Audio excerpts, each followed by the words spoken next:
ये हमारी micro teaching की डायरी है जिसमें 5 कौशल आते हैं। जिसमें सबसे पहला कौशल होता है प्रस्तावना कौशल, जिसमें महाविद्यालय का नाम, छात्र अध्यापिका का नाम, दिनांक, विषय, प्रकरण, कक्षा, कालांश, समयावधि होती है। इस प्रस्तावना कौशल में क्वेश्चनों का क्रम इस हिसाब से लिखा जाता है कि क्वेश्चन जो है, भारत के गांव के ज़्यादातर लोग किस व्यवसाय पर आश्रित होते हैं, कृषि या खेती पर। तो हमारा जो सेकंड क्वेश्चन होगा वो इसी से रिलेटेड होना चाहिए। कृषि खेती करने वाले लोगों को क्या कहते हैं? किसान। किसान अपने कार्य को सरल तरीके से करने के लिए किसका प्रयोग करते हैं? मशीनों का। मशीनों की मुद्रा में लगातार हर वर्ष होने वाली कमी को क्या कहते हैं? मूल्यह्रास। मूल्यह्रास से आप क्या समझते हैं? समस्यात्मक।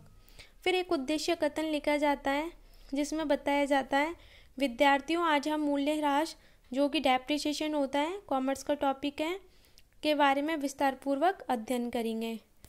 इसके सेकंड पेज पे एक मूल्यांकन सूची बनाई जाती है जिसमें क्रम संख्या, प्रस्तावना कौशल के घटक और घटकों का उपयोग, ये टेबल जो है कॉलेज के द्वारा प्रोवाइड होती है, उसी के बेस पे बनाई जाती है। फिर टीचर इसके लिए कमेंट भी देते हैं।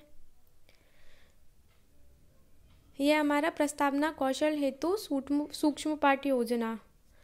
फिर उसके बाद हमारा दूसरा जो घटक होता है वो होता है हमारा प्रश्न कौशल घटक, जिसमें फॉर्मेट सेम रहता है, महाविद्यालय का नाम, छात्र अध्यापिका का नाम, दिनांक, विषय, प्रकरण, कक्षा, कालांश और समयावधि। इसकी समयावधि होती है वो 5 मिनट होती है।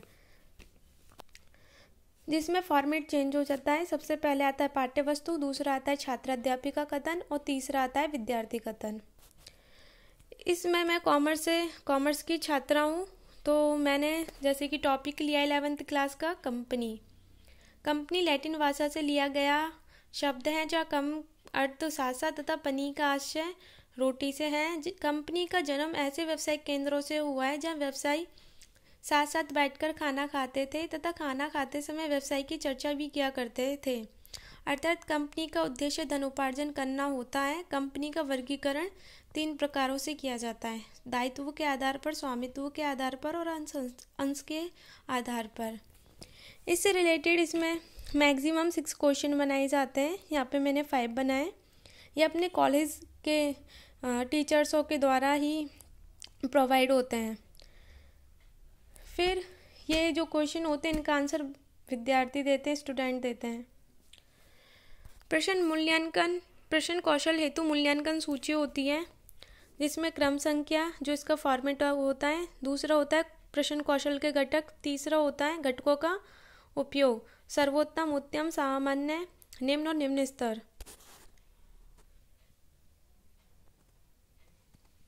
यहाँ पे पढ़ाए जाने के बाद टीचरों के द्वारा कमेंट भी दिए जाते हैं जो इस प्रकार है। यह हमारा था सेकंड प्रश्न कौशल हेतु सूक्ष्म पाठ्य योजना। अब हमारा तीसरा जो घटक है वो है पुनर्बलन कौशल हेतु सूक्ष्म पाठ्य योजना। फॉर्मेट सेम ही रहता है, इसमें कोई भी चेंज नहीं होता। जिसमें मैंने टॉपिक लिया है साझेदारी। साझेदारी इक्वल टू साझा प्लस दारी, जिसमें साथ निभाना। साझेदारी 2 या 2 से अधिक व्यक्ति मिलकर तथा पूंजी लगाकर व्यापार आरंभ करते हैं, वह साझेदारी कहलाता है। साझेदारी अधिनियम 1 अक्टूबर 1932 को लागू हुआ था। साझेदारी में न्यूनतम 2 व्यक्ति व अधिकतम 20 व्यक्ति साझेदारी कर सकते हैं। साझेदारी एक ऐच्छिक संगठन है जिसका उद्देश्य लाभ कमाना होता है। साझेदारी में साझेदारों को अधिक लाभ होता है। यह हमारा पैराग्राफ था जो हमें अपनी बुक में से बनाना होता है। उसके बाद वही क्वेश्चंस और क्वेश्चंस के स्टूडेंट क्या देंगे? आंसर देंगे।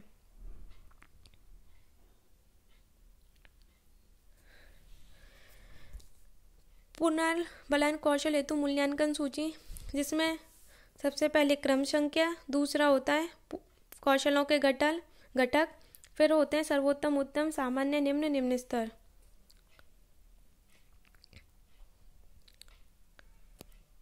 फिर शिक्षकों के द्वारा इसमें टिप्पणी की जाती है। फिर हमारा आता है जो चौथा, वो होता है उद्दीपन कौशल हेतु सूक्ष्म पाठ योजना। फॉर्मेट सेम ही रहता है, जिसमें मैंने कॉमर्स से रिलेटेड टॉपिक जो है जनरल रोजनामचा लिया है। इसमें मैंने लिया है जनरल व्यापारी की प्रधान वही है। जनरल में लेखा दौरा लेखा प्रणाली से किया जाता है। इसमें दो पक्ष होते हैं, पहला पक्ष लेनदार, दूसरा पक्ष देनदार होता है। माल प्राप्त करने वाला व्यक्ति लेनदार, जिसको हम क्रेडिट, तथा देने वाले को देनदार डेबिट कहते हैं। माल प्राप्त करने वाले व्यक्ति को लेनदार तथा देने वाले व्यक्ति को देनदार कहते हैं। जनरल में 5 खाने होते हैं, date, particular, LF, debit and credit. इसमें सेम इस टॉपिक से रिलेटेड इसमें क्वेश्चन पूछे जाते हैं और इन क्वेश्चनों का स्टूडेंट आंसर देता है। इसकी जो टेबल है वो कुछ इस प्रकार है। इसमें शरीर संचालन, हाव भाव, वाक परिवर्तन, केंद्रीयकरण, विरामी अंतराल, अंतः क्रियाशैली में परिवर्तन, छात्रों का सहयोग, श्रव्य दृश्य क्रम परिवर्तन, ये एक पॉइंटर या डस्टर, इन सारी चीज़ों को यूज़ लेना पड़ता है। रंगीन चौक, तो उद्दीपन कौशल में फिर टीचरों के द्वारा इसमें अवलोकन किया जाता है। हमारा जो लास्ट है वो होता है श्यामपट्ट कौशल हेतु सूक्ष्म पाठ योजना। ये हमारा 5वां लास्ट घटक है। फॉर्मेट सेम है, समय अवधि इसमें 5 मिनट ही रहती है। जिसमें मैंने जो प्रकरण लिया है वो लिया है ख्याति, जिसको हम इंग्लिश में गुडविल कहते हैं। ख्याति एक अदृश्य संपत्ति है जिसका विवरण करना बहुत आसान है। ये एक आकर्षक शक्ति है जो ग्राहकों को अपनी ओर आकर्षित करती है, जो पुराने व्यापार को नए व्यापार से भिन्न करता है, जिसके कारण एक व्यवसाय अपने सामान्य लाभों से भी अधिक लाभार्जन प्राप्त करता है। ख्याति केवल लाभ कमाने वाले व्यवसायों में ही होती है, अतः जो व्यवसाय में हानि चल रही है हो अथवा समापन में हो, उनकी कोई ख्याति नहीं होगी। ख्याति व्यवसाय का अभिन्न अंग है। इसी से रिलेटेड छात्र अध्यापक का क्वेश्चन पूछेगी और विद्यार्थी उसको आंसर देंगे। श्यामपट्ट कौशल में एक ब्लैक बोर्ड, जिसमें हमें किसी भी टॉपिक से रिलेटेड थोड़ा सा लिखना होता है। जैसे कि इसमें बताया है ख्याति केवल लाभ कमाने वाले व्यवसायों में ही होती है। ठीक है, अब इसकी जो टेबल है वो ये है।